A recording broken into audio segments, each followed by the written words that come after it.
On se retrouve pour une nouvelle semaine en compagnie de Stéphane Corr, notre spécialiste numérique. Bonjour Stéphane. Bonjour Jonathan. Vous allez bien ? Bien et vous-même ? À merveille, merci. On va parler aujourd'hui de nos habitudes de téléphone, de technologie, la vraie vie vs la vie derrière l'écran, avec comme exemple, je prends simplement des artistes qui ont tendance pour certains à interdire, à commencer en tout cas d'interdire les téléphones pendant leur concert, histoire de vraiment vivre le moment, vivre le concert. Et c'est une problématique assez récurrente.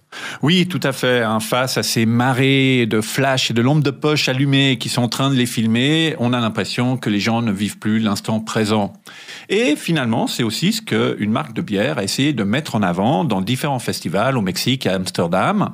Ils ont créé des panneaux qui restent totalement vides de tout texte quand on les regarde à l'œil nu, mais dès qu'on sort son smartphone et qu'on commence à filmer, en fait, il y a une technologie infrarouge qui fait apparaître sur ces panneaux des textes du genre « Est-ce que tu ferais pas mieux de profiter du moment présent et de construire tes souvenirs directement plutôt que d'essayer de filmer des séquences avec ton smartphone ?» Donc ces messages apparaissent uniquement à travers les écrans des smartphones qui filment le spectacle en question. Donc c'est une démarche intéressante. La marque de bière a aussi mis en place une application qui s'appelle Boring Me. Et cette application a tendance à bloquer les notifications, bloquer l'accès à la caméra pendant un certain temps, donc c'est-à-dire le temps de l'événement, du concert et autres. L'idée étant de dire profitez vraiment. Alors, ça ne veut pas dire qu'il ne faut pas filmer absolument, mais il faut avoir une raison de le faire. Il faut avoir une conscientisation du moment, de la démarche aussi. Si on veut garder un souvenir, est-ce que vraiment c'est ce moment-là et cette séquence-là, est-ce qu'on va la regarder plus tard et autres? Donc, il faut essayer d'y réfléchir un petit peu. Mais c'est aussi une tendance qui est intéressante parce qu'elle se retrouve aussi dans le monde de la nuit. Ah bon ? Comment ça ? Il y a plusieurs clubs de techno qui sont très connus à Berlin, le Berlin Techno Club par exemple, qui à l'entrée maintenant appose des stickers sur les objectifs des caméras des smartphones. Du coup, on peut plus le filmer.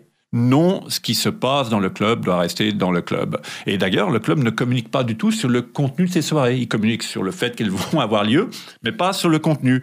Et ils ont été rejoints dans cette démarche par des clubs à Ibiza, des clubs à Londres, Amsterdam et autres.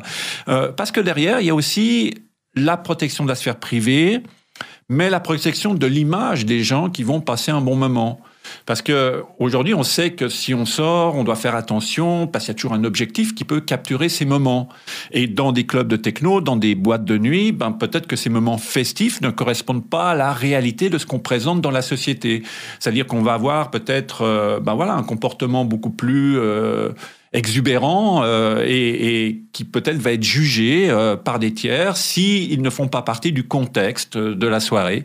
Et c'est une manière de protéger la réputation des gens aussi, pour éviter que leur moment festif soit utilisé contre eux, pour nuire à leur image, pour quelque part déconsidérer leur fonction ou expertise professionnelle dans certains domaines. Donc quelque part, il y a quelque chose de très bénéfique qui se dégage de tout ça. Oui, bonne initiative en tout cas pour profiter un peu plus des moments de vie, comme vous l'avez dit, que ce soit en concert ou alors en boîte de nuit, tout simplement. Merci beaucoup Stéphane Corr. Merci à vous. À la semaine prochaine.